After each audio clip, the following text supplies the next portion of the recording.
Olá pessoal, tudo bem? Nesse vídeo eu fiz aqui questão de compartilhar com vocês a live completa que eu fiz com a Fernanda Costa no dia 15 de maio, né? Um programa que a Fernanda montou aí, quase 2 semanas de live, e nessa live a gente teve a oportunidade de falar um pouquinho como é que a gente vai continuar dando crédito nesse momento do Covid-19. Então, é uma live aí de quase 1 hora, vale a pena se acompanhar. Um abraço.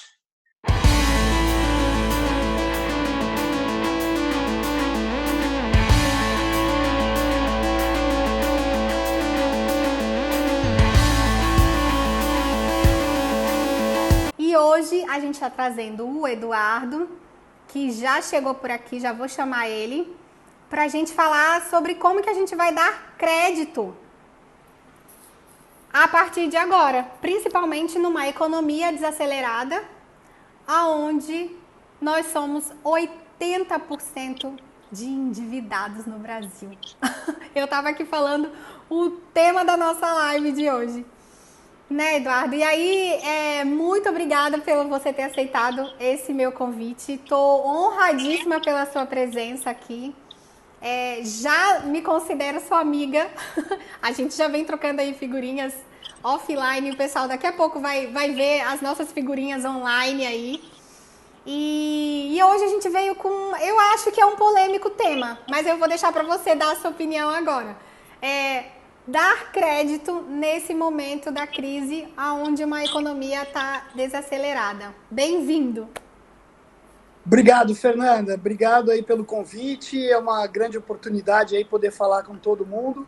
E essa questão que você falou, tem um vídeo aí que a gente gravou, né, semana passada, que não foi só com a Fernanda, foi com mais... Quantas? 5 meninas? Nós estávamos 6 meninas. 7. O Esquadrão da Cobrança. Isso aí, o Esquadrão da Cobrança, né? Só as mulheres, mostrando aí o quanto que a mulher é importante aí nesse segmento, né? Não só na cobrança, mas em todos os outros segmentos da economia como um todo. E, bom, a gente está vivendo um momento aí extremamente complicado, né? E a gente tem conversado aí com muitas empresas nesse momento, então, tanto na parte de crédito quanto cobrança, né? E dentro de uma pesquisa até que a gente fez com um grupo de varejistas, empresas de empréstimo pessoal, uma das coisas que a gente perguntou foi como é que está seu processo de crédito no momento, né? E a grande maioria, aí, quase 50%, 53% das empresas responderam que está parado. Mas não por vontade, né? Não é que a gente não quer dar crédito nesse momento. Mas muitos desses varejistas, né, eles muitas vezes têm um canal de concessão de crédito a partir de uma loja, né? E como muitas lojas estão fechadas, acaba sendo um impacto... O atendimento local, né, também. Exatamente, acaba sendo o impacto da crédito, né? Mas, de qualquer forma, a gente está vivendo um momento complicado, né? Nesse mesmo grupo, por exemplo, a gente tem empresas que são private labels, né? Cartões private label de supermercados, né? E o supermercado está aberto. E aí, como é que eles estão vivendo nesse momento, né? Eles tinham toda uma atuação no sentido de, independente do cliente pedir, o cliente que estava dentro do supermercado, os promotores de venda iam lá caçando os clientes, né? Perguntando, você tem o cartão, você já não quer tirar o cartão? Esse processo de ficar buscando o cliente, eles pararam, mas eles ainda estão abertos para dar crédito daqueles que pedem, né? A abordagem assim, ponto a ponto não pode, porque não pode ter esse contato físico, nem esse volume de gente no supermercado, né? E existe até por mais que a gente quer continuar dando crédito, existe um medo, vamos chamar assim, né? De nesse momento de crise, se eu vou aumentar a minha carteira de crédito, eu vou dar crédito nesse momento, quer dizer, como é que vai ficar? Né? Então, quando a gente olha, por exemplo, as principais carteiras de crédito, né, a gente percebe que tem realmente um impacto. E quando a gente fala que a gente deixa de dar crédito, o que acontece, né? Existe um conceito de gestão. Como que deixa de dar crédito para uma economia que é baseada no crédito? É isso que eu quero que tu me responda hoje. E tem um conceito, né, quando a gente fala de carteira de crédito, né, que é muito importante, que à medida que eu vou... Se eu tenho minha carteira, imagina um copo d'água, né? Vamos imaginar que esse copo está enchendo d'água. E aí, imagina que essa água ela vai ficando suja, né? Um pedacinho dela, porque são os inadimplentes, Só, vamos chamar só, assim, é né? inadimplente. Uhum. E quando eu não boto mais, se eu não botar água limpa, vai chegar uma hora que os bons me pagam, então eles saem desse copo e aí me sobra só os maus. Então eu Só parar de dar sujeira. crédito nesse momento também é um impacto, porque eu deixo de botar novos clientes, eu deixo de oxigenar o meu processo. Mas falando da pergunta específica, né, como continuar dando crédito, eu acho que tem uma questão que a gente tem percebido bastante, né? A FICO, ela é nos Estados Unidos, né, e no mundo, o grande produto da FICO é o FICO Score, que é o score de crédito, né, que é, Sim. inclusive, a gente vai evoluir no Brasil. Esse ano aqui a gente já estava começando a evoluir e esse processo todo, de uma certa forma, deu uma impactada com relação ao birô positivo. Né? Nos Estados Que Unidos, o deu score de uma crédito enfraquecida agora, né, Tambelini? Com o nosso exatamente. cadastro positivo, né? Do que o Serasa estava vindo aí, né? Não só o Serasa, mas todos os birôs, né? Os Então, a birôs, própria né? BVS, o SPC Brasil e até o COD, né? Que é o novo birô dos bancos, né? Também. Então, assim, nos Estados Unidos, esse score comportamental e positivo é uma cultura onde toda pessoa física, quando a gente fala de FICO, por exemplo, sabe o que é a FICO, porque ele tem o FICO Score. E uma das coisas que a gente tem percebido no mundo todo é que o score de crédito, ele não perdeu aderência. Vamos lá, vamos explicar um pouquinho disso. Vamos Você imaginar pode que o voltar score... um pouquinho antes? Eu já ia explicar, mas eu quero que você explique. Pode ser que tenha pessoas aqui que estão iniciando na cobrança e tem aquela dúvida do que é o score. Então, Legal. só puxa o que é o score para você trazer a pontuação do Legal. score. Legal. O score, ele na verdade é um produto que é feito a partir de uma análise estatística. Então, assim, vamos lá. Se eu fizer uma consulta, inclusive eu, pessoa física, cada um de vocês que está aqui, se for lá no site da Serasa, da Boa Vista, né? A Serasa, eu acho que tem lá o score, não me lembro o nome dele, mas é o score de crédito de você. Você, como pessoa física, você pode ir lá se cadastrar e você vai olhar o teu score. O teu score é uma pontuação lá que vai ou de 0 a 100 ou de 0 a 999. Mas o que ele mostra? Quanto maior essa nota, você tem um maior potencial de crédito. Então, se você tem um score baixo, o que esse score te indica? Ele te indica que você tem uma probabilidade alta de se tornar um inadimplente. Ah, legal, mas como é que sabem isso, né? Na verdade, é uma análise estatística que considera uma série de informações cadastrais, de comportamento, por exemplo, né? E que vão indicar a tua probabilidade de você dar ou não ser um cara inadimplente dali para frente. Tá? É isso. É Então, uma pontuação que a gente leva em relação ao nosso crédito, né? O quanto a gente tem o potencial de quitar ou não, e isso os birôs estatisticamente fazem essa análise e a gente só faz olhar o número e seguir ou não. Isso aí. Então, se eu tenho lá um score, por exemplo, 900 e o João tem um score 100, significa que... Não, eu falei de mim, mas quer dizer, se João tem score 900 e Maria tem score 100, né, o João tem uma maior probabilidade de me pagar do que Maria. E aqui também, de novo, falei João e Maria porque são os nomes mais fáceis, não foi nenhuma questão de homem e mulher. Vamos lá. Então, quer dizer, quanto menor o score, maior a probabilidade desse cara me dar um problema, tá bom? Então, vamos lá. Então, quando a gente olha os scores, eu tenho lá, por exemplo, o score de 0 até 999. Quando a gente olha nesse momento, o cara que tem um score bom, que está encaixado no score bom, em relação ao mal, ele continua, ele se mantém. Então, a gente tem a primeira questão. Para eu dar crédito hoje, eu continuo usando o score, eu consigo dizer o seguinte para vocês. O cara bom, ele continua sendo bom, né, em relação ao mal. Então, quando eu olho a classificação, eu posso acreditar que aquela classificação ela vai funcionar nesse momento. Sim. Qual que é a questão? O cara que era bom, vamos imaginar que o cara que tinha nota 900, eu dava um tipo de crédito para ele, tá? Então, ele era bom e eu dava aquele crédito. A questão agora o cara bom, ele realmente é bom em relação ao mal. Agora, o quão bom ele é ainda nesse momento. Então, essa é a questão. Aonde ele tá na faixa, né? E aí eu queria Exatamente. só esclarecer, Tambeline, para quem tá assistindo a gente e ainda não tem muita afinidade com esses termos da cobrança, mas que tá aqui para poder aprender. Quando a gente fala de bom ou mal, a gente não está falando do ser humano, a gente está falando do Exatamente. número do score dele, Isso mesmo. o quanto ele tem de crédito no mercado. Né? Nós estamos falando da pessoa e sim da potencialidade dele de quitar uma dívida, é isso.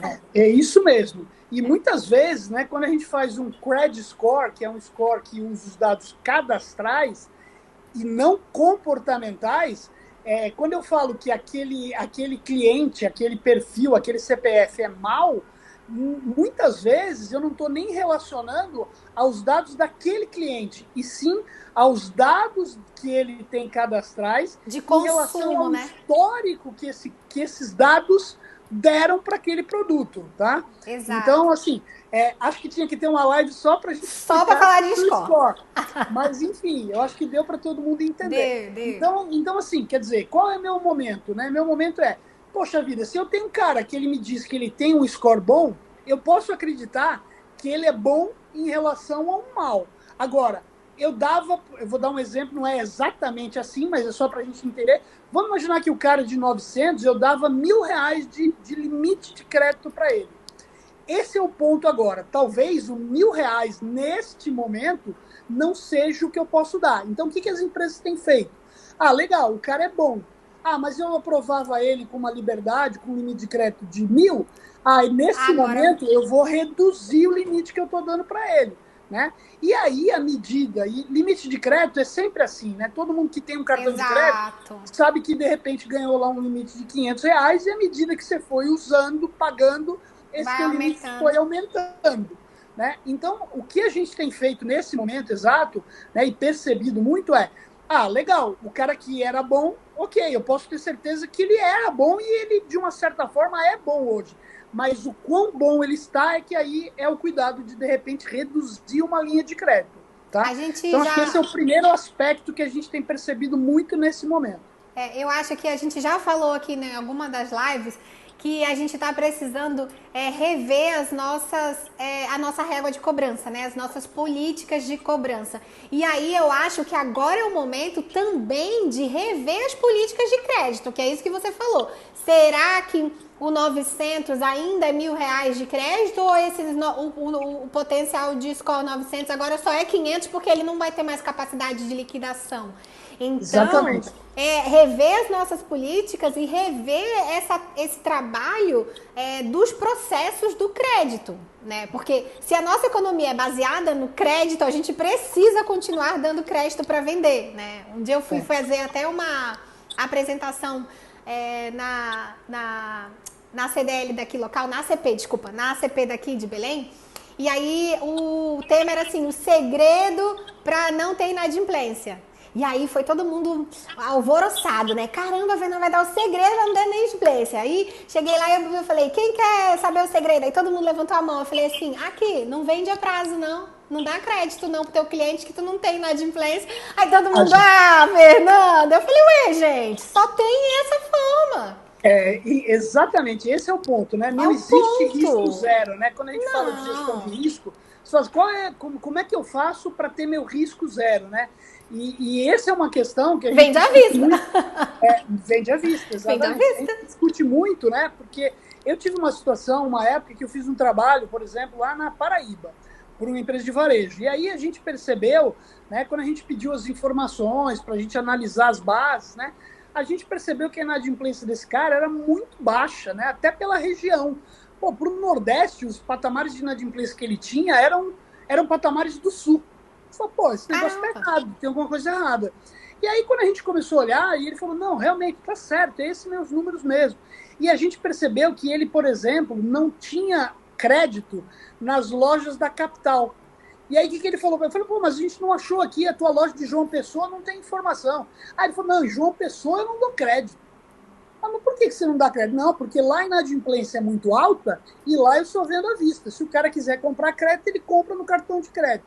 E qual que é o ponto aí? Quando a gente fala que poxa vida, eu posso não correr risco, não é isso? Né? Mas Exato. a gente fala muito dessa relação de risco, porque tem uma relação risco-benefício, risco-recompensa.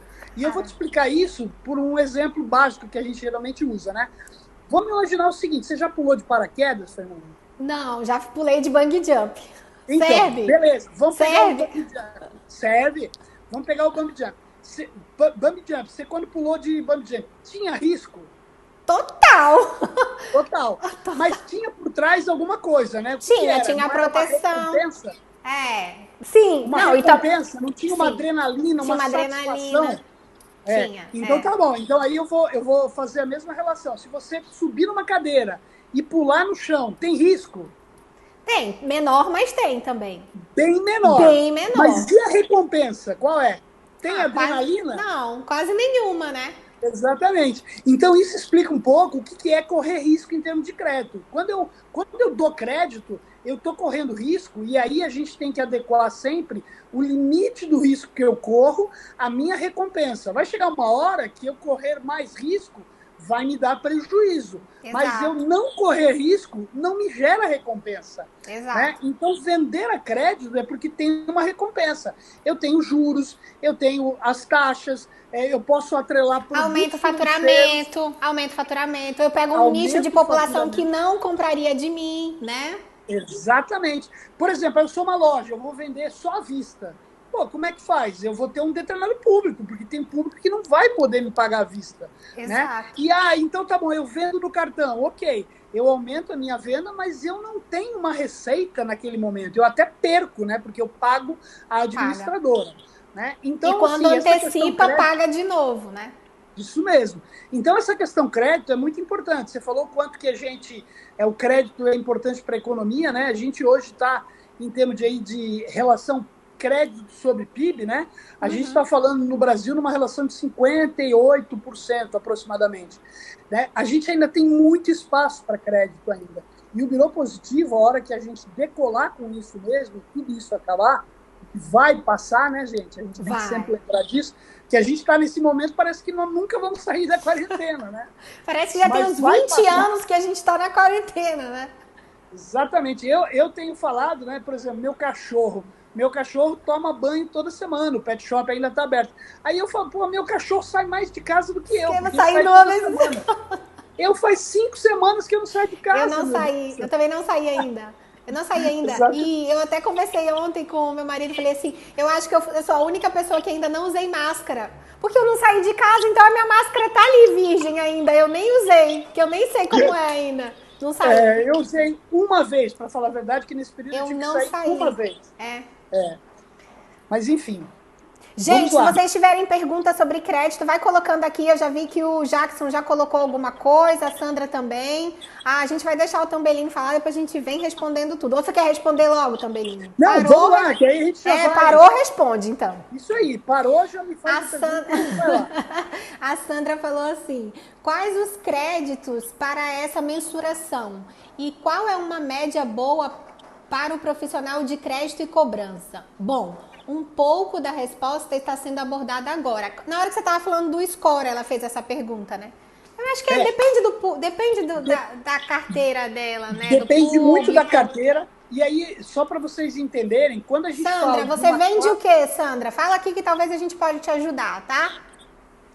Quando a gente fala de uma classe de score, né? Porque geralmente eu tenho lá eu tenho classes, eu não tenho lá decisões que vão de 1 a 999. Eu tenho classes, né? Sim. De 200 a 200, de 300 a 300. Cada classe de score, geralmente quando você faz a utilização do score, quando você faz inclusive um trabalho com o birô de crédito para usar aquele score, ou quando você desenvolve o teu próprio score interno, tá? Que essa é uma opção que também. Que é possível, né, Tambelini? É super possível. E a maioria dos bancos, empresas de varejo, cartões de crédito, elas usam tanto o score do birô, que mostra aquele CPF, o relacionamento dele com o mercado, e algumas empresas usam seu score interno, que mostra, muitas vezes, aquele CPF na visão interna. Então, eu posso ser uma empresa que os clientes me pagam muito bem, mas o mercado não pagam tão bem. É né? Então, verdade. é sempre essas duas Eu visões. falo que na hora que a gente está fazendo crédito, a gente tem que avaliar também o quão é importante o que você tem a oferecer para o seu cliente, o quão é importante o seu produto ou o seu serviço para ele, porque às vezes você é de fundamental importância para a empresa dele ou para a sobrevivência do que você está vendendo. E daí ele vai te pagar, mesmo ele tendo um monte de restrição, ele vai te pagar.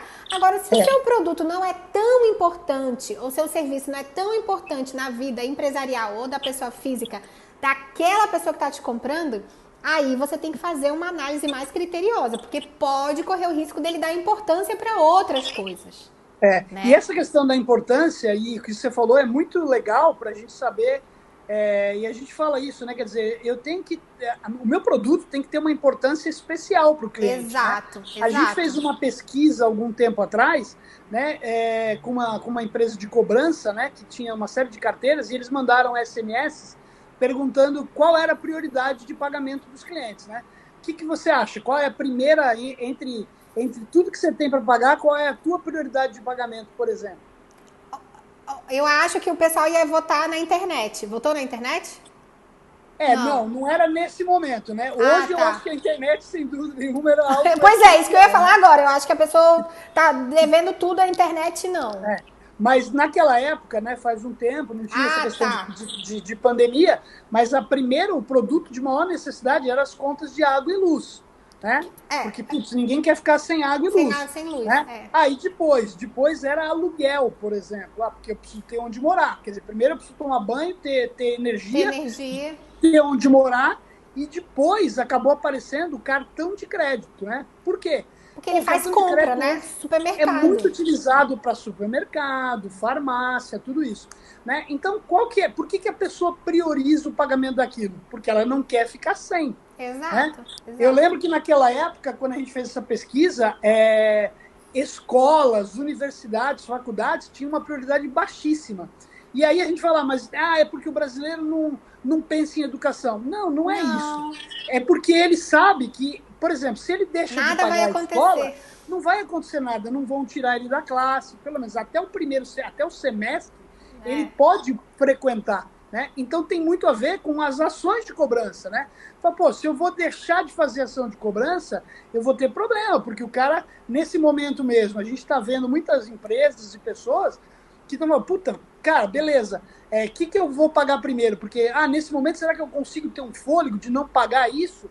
Né? Putz, eles não vão me negativar, então eu vou deixar de pagar. Né? Então, é importante que, nesse momento, até falando de cobrança, a gente mantenha as ações de cobrança muito ativas, né? Sim. Mantenha o relacionamento com o cliente.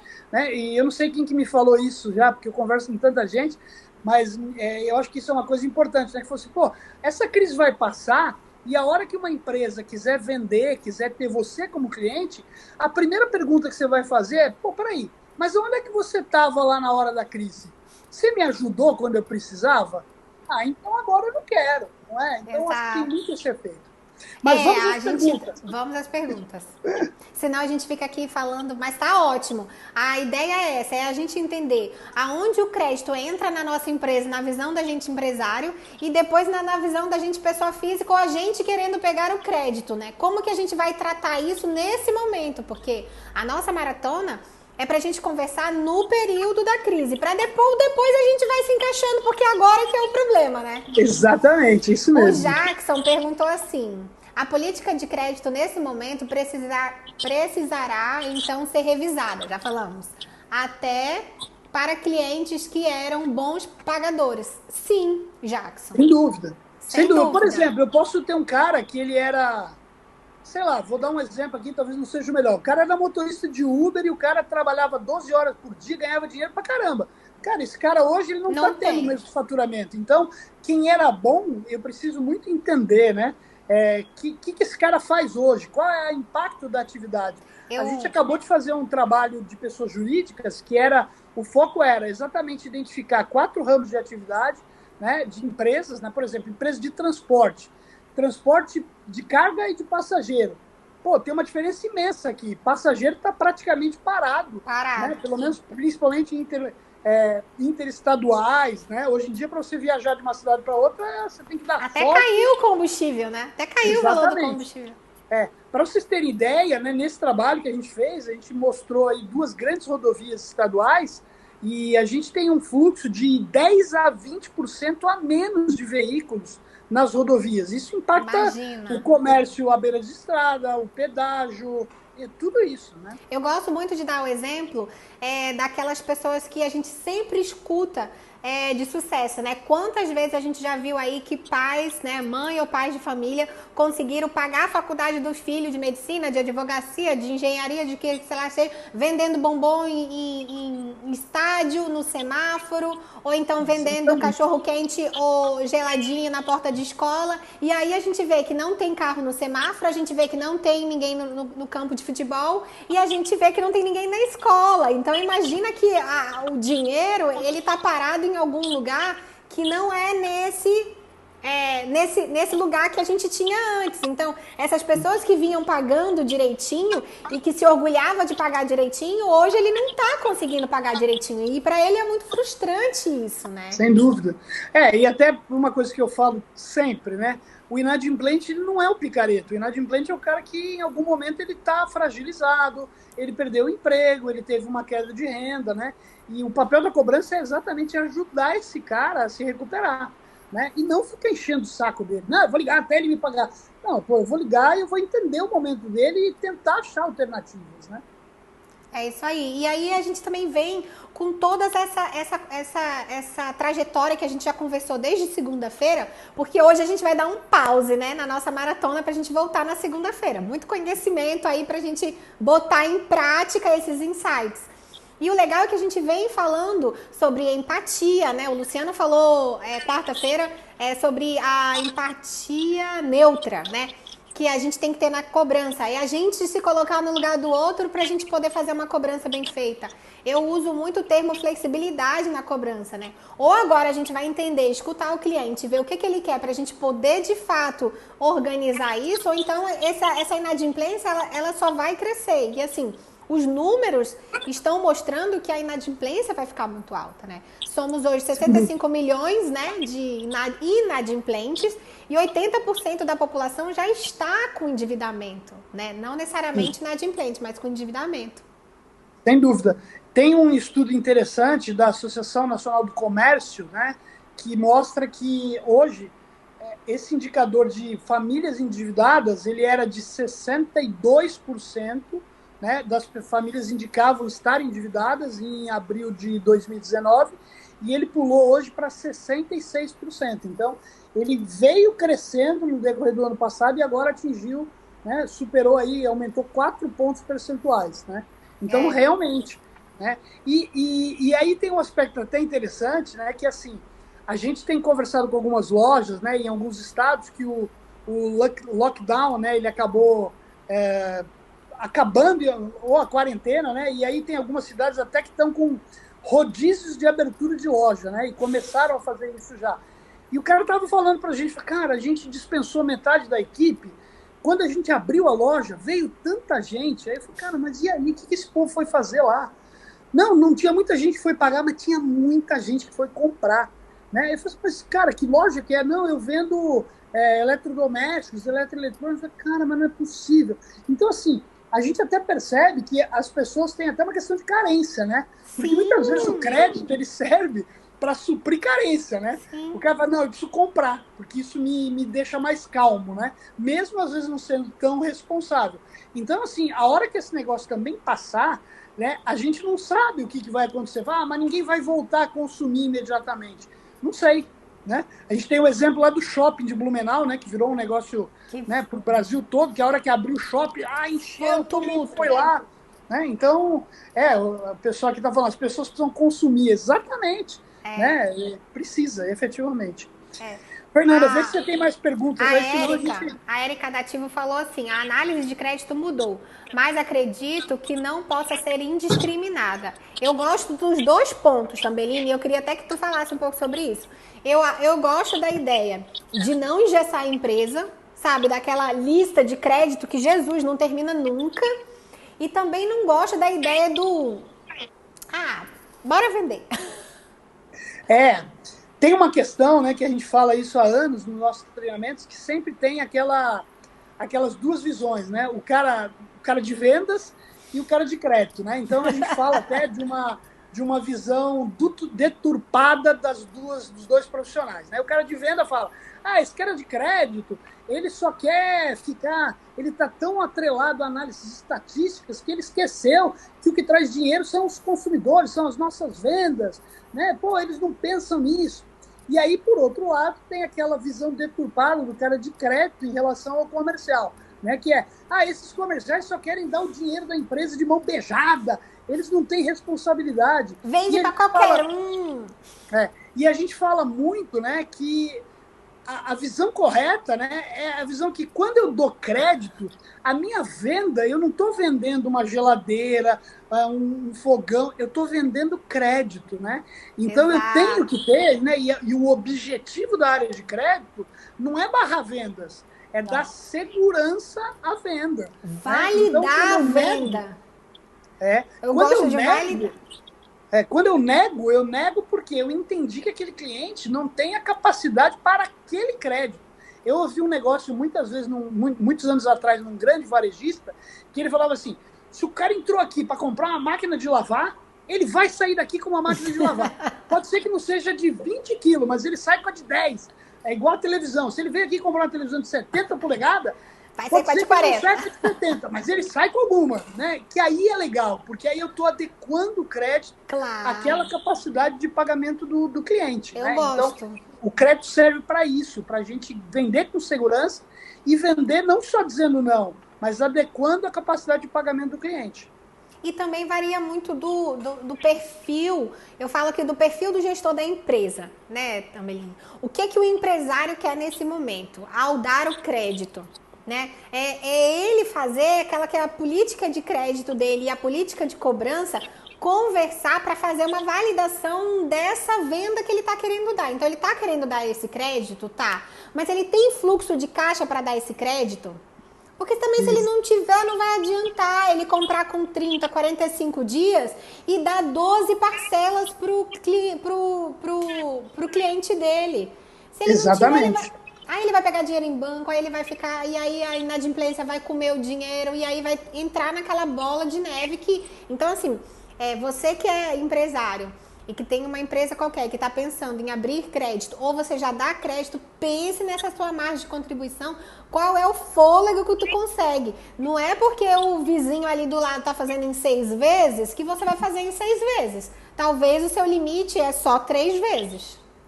E nesse momento de crise, eu vou estender isso ao processo de cobrança, né? Que aí tem a ver com as negociações. Puxa vida, eu vou pegar esse cliente aqui, esse cliente é um cliente bom, então eu vou dar um prazo de 12 vezes para ele. Mas peraí, às vezes 12 não vai trazer o caixa que eu preciso, né? E quanto mais você der, mais ele vai querer, porque nesse momento está todo mundo pleiteando o prazo. Né? Se eu puder pagar o mês que vem, ter um tempinho para pagar, dependendo do meu encaixe, né, eu vou ter essa necessidade. É isso aí. Eu também acho. Eu acho que a gente tem que fazer e aí tratar aquele equilíbrio, né? Bora ver se tem mais alguma pergunta e aí a gente vai vendo. O Jackson, o fator humano nesse momento será o diferencial, empatia, flexibilização, argumentação, persuasão.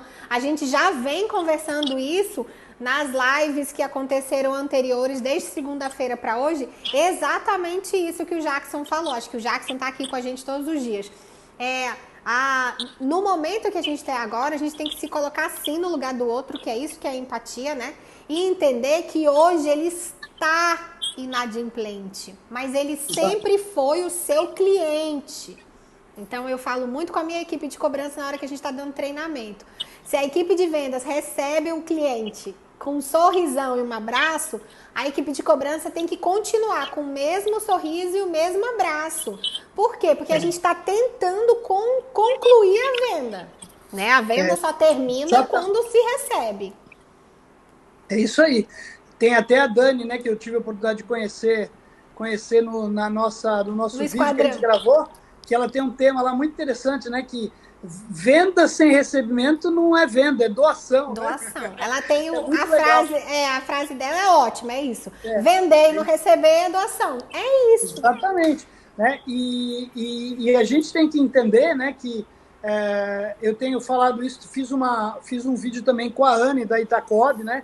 E eu tive aí vários feedbacks excelentes, né? Porque a gente falou muito desse papel da cobrança, né? Que e eu até dentro de um dos vídeos dela eu tirei um pedacinho e falei, na cobrança a gente tem que ter amor, né? E é isso um pouco. A gente esquece que, na hora que a gente deu crédito, a gente estendeu o tapete vermelho para o cliente, não foi isso? A gente veio, sorriu, pegou ele no colo, botou tapete vermelho, trouxe, entregou no prazo, falou que ele ia ter todo... E aí na cobrança a gente vem, enfia uma faca, um punhal, dá logo o chute na porta? Não, a gente tem que continuar com o mesmo sorriso, a mesma empatia, a mesma flexibilização, a mesma humanização. Nos meus treinamentos de cobrança, eu falo o seguinte... cliente / devedor. Tira essa palavra de devedor da tua cabeça, porque quando você fala em devedor, você quando você fala em cliente, você abre. Então, continua, cliente. E o tema e o nome também é uma coisa que, por mais que a gente que trabalha com isso há muito tempo, a gente acaba não tirando, né? Mas o nome cobrança também é pesado. Pesado. Né? Quem gosta de ser cobrado, né? Se você, Ninguém. Mas eu tenho o Fernando Manfio, que foi meu sócio na Goon durante muitos anos, né? E hoje a gente está junto na FAICO. Ele fala, cara, você tem que mudar. Imagina se você chega e fala assim, filho, o que você faz? Eu sou cobrador. Nossa, que coisa feia, ficar fazendo cobrança, cobrar os outros, né? Mas aí se eu perguntar diferente, eu responder diferente, filho, o que você faz? Eu recupero pessoas, eu ajudo a recuperar pessoas. E aí tá a diferença, né? Quando Exato. A gente olha, fala assim, trabalhar com cobrança é ruim, né? Tem muito negociador, muita gente que está tendo o primeiro emprego e acha que esse negócio, como é chato ligar para os outros cobrando. Não, pensa diferente. Você está ligando para o outro para oferecer ajuda, para ter uma alternativa, para manter o cliente, que é a Sandra, né, que está acompanhando a gente aqui também, acabei pescando aqui, né? Falou, né? Cobrança é para manter o cliente, né? Não é para só recuperar o dinheiro. Né? A gente demora tanto para conseguir ter um novo cliente em termos de crédito, né? E as empresas muitas vezes se esquecem, né? Elas gastam um esforço imenso no processo de crédito, aí os clientes entram e vão embora, e ele está tentando buscar novos clientes. Mas peraí, olha só quantos caras entraram, eu posso manter esse cara, eu posso oferecer Exato. Outro produto. Né? Então, o processo de gestão, né? Quando eu falo de crédito como um todo, crédito não é só a concessão de crédito. Crédito é o ciclo todo. Desde eu planejar um produto, abrir o processo de crédito, manter esse cliente, num determinado momento fazer cobrança e aí entender o que eu posso ter feito de errado. Porque muitas vezes a inadimplência também ela é gerada por nós mesmos. Quando a gente cobra muitos juros, quando a gente dá opções aí, olha, parcela comigo. Né? O cartão de crédito faz muito isso, né? Eu tenho lá o cliente que paga em dia sempre, esse cara não me dá receita. Então eu vou lá oferecer um parcelamento para ele. Dependendo dessa oferta que eu estou fazendo, eu muitas vezes sou o causador da inadimplência, né? Porque esse cara, de repente, não pode. Isso aí. É forçar a comprar a televisão de 72 se ele só pode a de 40 polegadas. Exatamente. Não adianta. E é muito legal você falar que crédito é muito mais do que dar crédito, que eu tenho a frase que eu falo, né? Que cobrança não é só cobrança. Então, a ideia da gente montar essa maratona de lives, Tambelinho, era justamente para a gente trazer, para que todos escutem, especialistas em cobrança, o amor que a gente tem pela cobrança e pelo crédito. Né? O quanto a gente se dedica estudando, a gente se dedica treinando, montando ferramentas, processos, para que a gente dê essa solução para o mercado. Imagina se o mercado não pudesse ter o crédito ou se não tivesse especialistas para cobrar. Como que seria hoje a situação? Exatamente. Então, eu quero desmistificar que cobrança é uma coisa chata, que é uma coisa de gente emburrada, que só tem gente mal educado, que não ajuda, não. Muito pelo contrário, a gente entrega solução para o cliente. Né? A gente dá para ele solução de um problema que ele gerou. Ele gerou, então vamos resolver? Então, essa maratona de lives está vindo para esclarecer o que é a cobrança, Quem pode ter um departamento de cobrança na empresa? Quem já tem uma assessoria, como que a gente pode melhorar isso, né? O quanto de novidades a gente tem aí, principalmente agora na hora da crise, que eu escuto os dois lados, né? Nos meus direct, é gente dizendo, Fernanda, não tô conseguindo atender todo mundo, que bom, vamos bombar. E, gente, meu Deus, tô fechando a minha empresa de assessoria, não tô conseguindo vender para ninguém, perdi um monte de contrato. Então, eu acho que a gente veio aqui nessas semanas, nessa maratona das lives, foi para trazer esse conhecimento, né? E no dia 26 eu vou fazer a abertura da matrícula do meu curso online, aonde lá a gente vai falar sobre processos, sobre ferramentas, sobre pessoas, como desenvolver isso e como trazer uma gestão com qualidade. Quebrando essa história de que cobrança é cobrança. Cobrança não é só cobrança. Mais do que cobrança. Muito mais. Bom. E dar crédito também é muito mais do que dar crédito, né? Isso aí, exatamente. Tem uma importância muito grande. Vamos ver mais alguma pergunta aqui. A Anne está falando que está sensacional. Pensar fora da caixinha, estou lembrando de você, a Cláudia falou. Cláudia, nesse momento, todos os ramos de atividade têm que pensar um pouco fora da nossa realidade que era normal, né? Agora a gente está vindo com uma nova normalidade, como diz o Luciano. Como ter uma eficácia em uma negociação onde o devedor informa que está querendo negociar a dívida para poder voltar a comprar, quando na verdade a empresa só libera a venda após a quitação total. Tamires, aí vai da política da empresa. Exatamente. E do quanto que ela entende aquele comprometimento, né? Por exemplo, a gente pode pensar nisso numa situação de um limite. Bom, esse cliente, ele tinha lá R$1.000 comigo e ele estava me devendo 1.000. Ele me pagou 100. Putz, se ele me pagou 100 e eu dizia que o limite dele era 1.000 e ele ainda me deve 900, ele não pode ter 1.000 de volta. Eu posso não liberar o 100 para ele de volta, né? Exatamente, isso mesmo. Né? Mas vai muito de política, de cada empresa aí, o que cada empresa tem como tua filosofia, exato. Eu falo muito que de todas as questões, tanto de crédito ou cobrança, né, Tambelini, vai da gestão do empresário. Como ele enxerga a gestão dele, o quanto ele colocou isso no preço dele, na perda, o quanto ele tem isso na margem de contribuição. Então, Tamires, convida aí, não sei se você que é a dona da tua empresa, ou se você trabalha para alguém, convida para continuar aqui com a gente nas lives, que quem sabe a gente não ajuda a esclarecer isso daí, tá? Tamires é de uma empresa aí de cobrança, acho que lá do Piauí, se eu não me engano. Fala aí, isso. Tamires, de onde você é, de qual empresa? Tem uma galera aqui de um monte de lugar. Grupo Itacob tá aí, Meta Cobrança tá aí, Ativa Assessoria tá aí, o pessoal da Litígio Cobrança também tá aí. Tem muita galera de empresa aqui. Não sei se a Sandra entrou hoje. Isso mesmo, ela mesma, ela respondeu aqui. Isso aí. Falem de crédito imobiliário. Agora estou conseguindo ver aqui também as perguntas. Tá crédito conseguindo? Imobiliário. Falem de crédito imobiliários e produtores sofrem congestão do prosoluto. Então, crédito imobiliário é um negócio no país ainda que tem muito para evoluir, sem dúvida nenhuma, né? Se a gente for olhar, por exemplo, nos Estados Unidos, né, o quanto que, inclusive, o imóvel é utilizado para novos empréstimos, como hipoteca, tudo isso, né? E no Brasil ainda tem uma dificuldade muito grande por conta da segurança e até da retomada do bem, né? Então, e eu estava até ouvindo aí, parece que existe uma...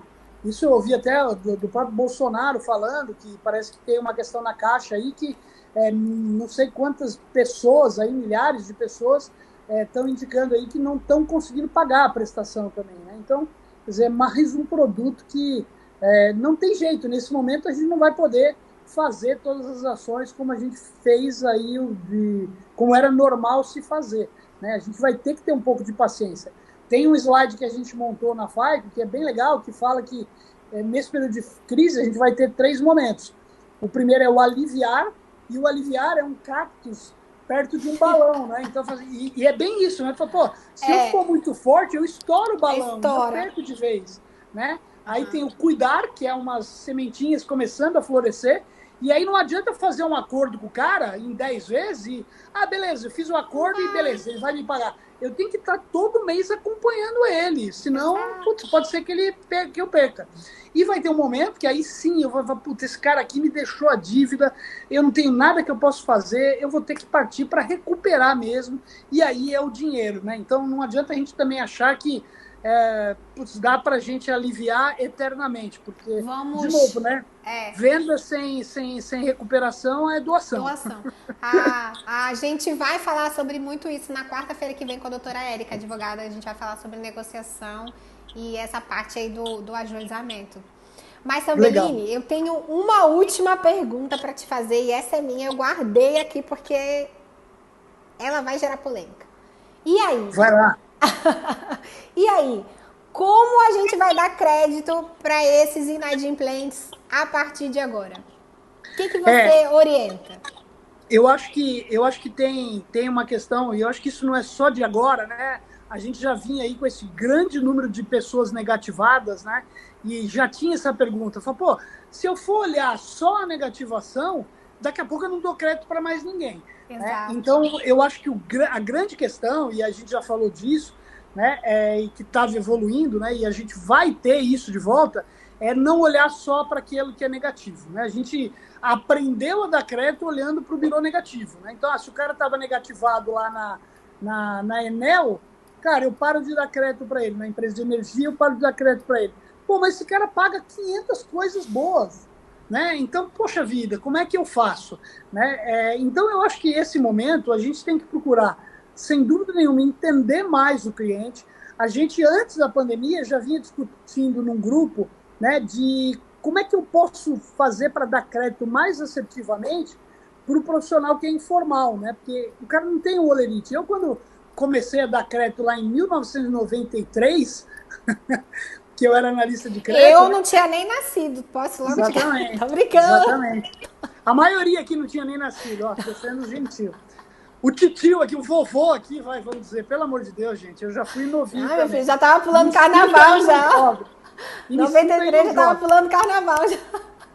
Mas em 1993, quando a gente dava crédito lá, e era cartão de crédito, eu lembro que a gente recebia as propostas fisicamente e vinha olerite pra caramba. A maioria era assalariado, então não tinha essa informalidade que tem hoje. Então o desafio já era grande, né, antes da pandemia, para como é que eu dou crédito para um informal? Como é que eu comprovo renda desse cara? Né? E tem um negócio que eu vi uma vez numa fintech que eu achei fantástico, né, que é assim, né, e eu fiz um teste lá para ver como é que funcionava o produto, e aí eu coloquei alguns dados, então ele me pedia lá, me preencha esses dados aqui. Aí eu preenchi os dados. O que ele fez? Ele falou, olha, por esses dados aqui, você tem qualquer número, tá? Você tem R$100 de limite. Olha, R$100 não é o suficiente para você?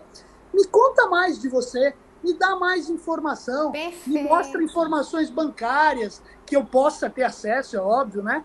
Mas me dá mais informações, porque aí eu posso trabalhar teu limite. Então, eu acho que o grande caminho hoje putz, a gente precisa ter, né, o consumidor, e de novo, né, pensando que a gente dá crédito para o cidadão de bem, não para o fraudador, porque fraude é fraude, não é... Né? Ah, mas e no caso de fraude? No caso de fraude é fraude, você não está dando crédito para o cara de bom. A gente tem que acreditar que o mundo é bom, né? O mundo não é mal. A gente tem essa coisa, meu Deus, aqui todo mundo é mal, todo mundo quer me passar a perna. Não, o mundo é bom, as pessoas são boas, né?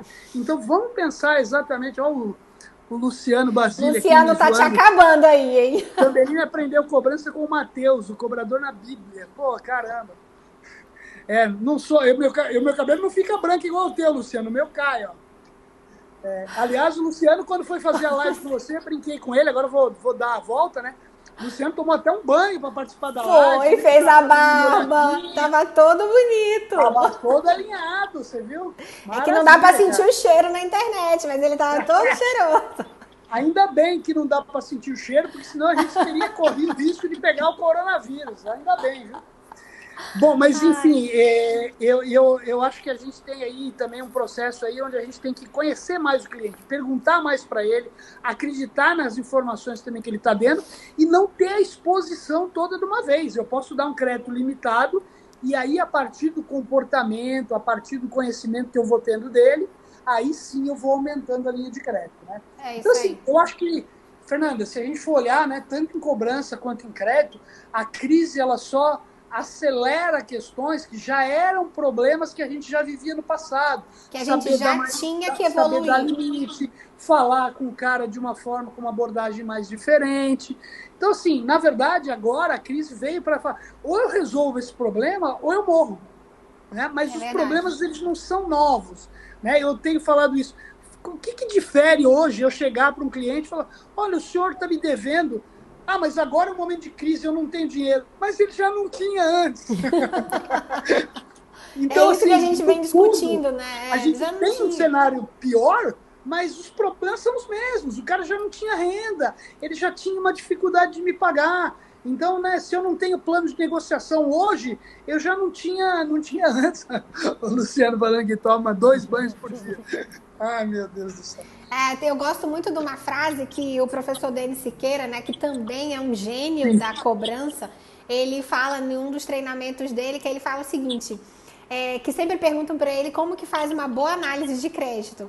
Aí ele falou, uma boa análise de crédito eu não sei, mas eu sei como faz uma ruim análise de crédito. Tipo, como não faz uma análise de crédito. Exatamente. Quando você erra. Então, a ideia é a gente pensar, você que está pensando em dar crédito, ou você que tem aí uma empresa de assessoria de cobrança, como você vai orientar esse teu cliente a dar crédito, ou você que quer abrir uma empresa de assessoria e tem que estudar, porque a gente não tem que só estudar a cobrança, a gente também tem que estudar crédito. É isso, para mim a análise de crédito, ela é muito mais a gente entender o histórico do cliente do que de fato um score, um número lá redondo que está lá na tela do teu computador. A gente precisa dessas orientações? Claro que precisa.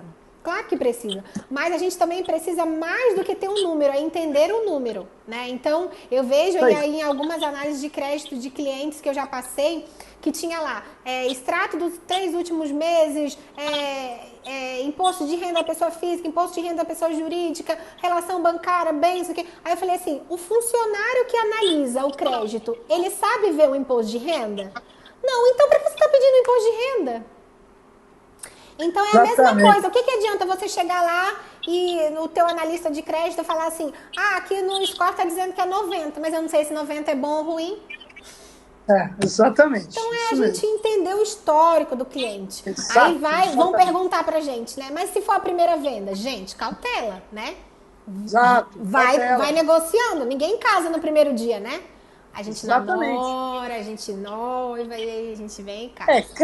Crédito tem a ver com confiança, né? Confiança, a gente não adianta eu dizer confie em mim, né? Você não vai confiar, você vai ter que me conhecer. E é um pouco disso, né? Então, assim, eu posso até começar um tipo de relação com você, mas essa relação ela vai ter um limite de crédito menor. Claro. À medida que eu for te conhecendo, eu vou aumentando esse limite. Então, eu acho que esse é um dos caminhos, sem dúvida nenhuma. É verdade. E aí tá todo mundo dizendo que a nossa live vai acabar. Antes que a nossa live acabe, eu queria muito te agradecer.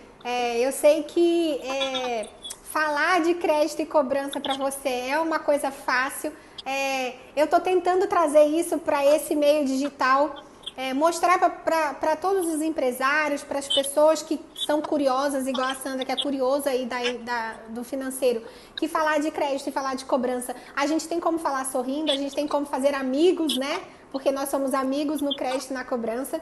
E aí eu queria que você divulgasse os seus canais, o seu produto novo, que foi fantástico ontem, que a gente ficou sabendo em primeira mão. E para quem ainda não te conhece, que começa a te seguir e que curta todo esse material, teu livro, enfim. Exatamente. Que bom que você me deu essa oportunidade aí de eu usar esses minutinhos finais para isso. Né? Que aí eu já não me sinto invadindo, porque eu já estava com ele aqui do lado, ó. Não, quero muito porque você é presente. E assim, queria que todo mundo soubesse que, e acho que isso é um recado legal, né? Tudo isso que eu vou falar agora daqui para frente, meu livro, meu canal no YouTube e o Credcast agora, que é o novo podcast, né? Nada disso aqui eu ganho 1 centavo. Isso é um negócio interessante, né? Ele fala, pô, caramba, mas faz tudo isso, não tira receita disso. Hoje eu sou funcionário da FAIC, uma empresa de crédito. Eu tinha nossa consultoria, que era a Goon. A Goon foi adquirida pela FAIC, então hoje a FAIC também me dá a oportunidade de fazer tudo isso, exatamente para promover o crédito, a cobrança, né? Mas eu acho que a gente tem que ter uma cabeça que é assim, dinheiro é consequência, galera, não é início, dinheiro é fim, né? Então a gente não pode fazer as coisas pensando que eu quero fazer isso para ganhar dinheiro. Eu preciso primeiro fazer a coisa e o dinheiro vem lá na frente. Se não vir também, a gente fez o nosso papel. Então eu queria dizer aí, são 3 recados. O primeiro é meu livro aqui, chamado Histórias de Cobrança, da editora... Estão pedindo para você sortear um livro. Bora sortear esse livro? Bora, vamos sortear. Então bora. Claro, eu vou fazer então um sorteio no Instagram, então. Pode fazer um sorteio e aí a gente dá um jeito de mandar. A gente mandar. O livro chama Histórias de Cobrança, tá? A gente pode também adquirir através do site da editora, Estação das Letras e Cores, tá? Além do livro, eu tenho meu canal no YouTube que chama Tabelando com o Tambellini. Então a gente tem 35 pessoas agora. Eu quero ver 35 inscritos lá, né? Exatamente. Eu sei que muita gente já me segue lá, mas eu queria pelo menos mais 20 seguidores agora lá no meu canal. Agora todo mundo se inscrevendo no canal do Tambellini e no meu. Isso aí, no da Fernanda também. E aí, por fim, ontem a gente lançou também um podcast chamado Credcast, né? Cred com I, Cast Oficial. Você pode encontrar em todas as plataformas aí de conteúdo, né? De Spotify, Deezer, e aí as outras também que eu já não sei.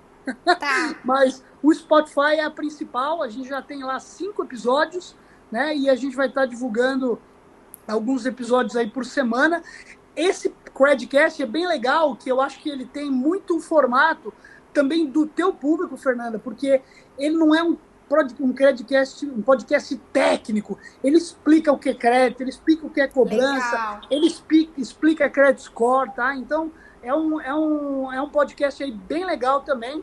Então, também não deixem de acompanhar lá. E os 20 novos usuários lá no canal. Então, eu vou fazer o seguinte, eu vou ver como é para minha galera aqui de marketing, pra gente abrir o sorteio do teu livro lá no meu feed. E aí as regras vão estar lá. Tem que se inscrever no canal do Tambellini, tem que se inscrever no meu canal e a gente vai fazer o sorteio por lá. Eu vou ver se a gente deixa, então, tipo, o final de semana inteiro rolando, porque não vai ter live amanhã, para dar tempo do pessoal se inscrever e colocar lá.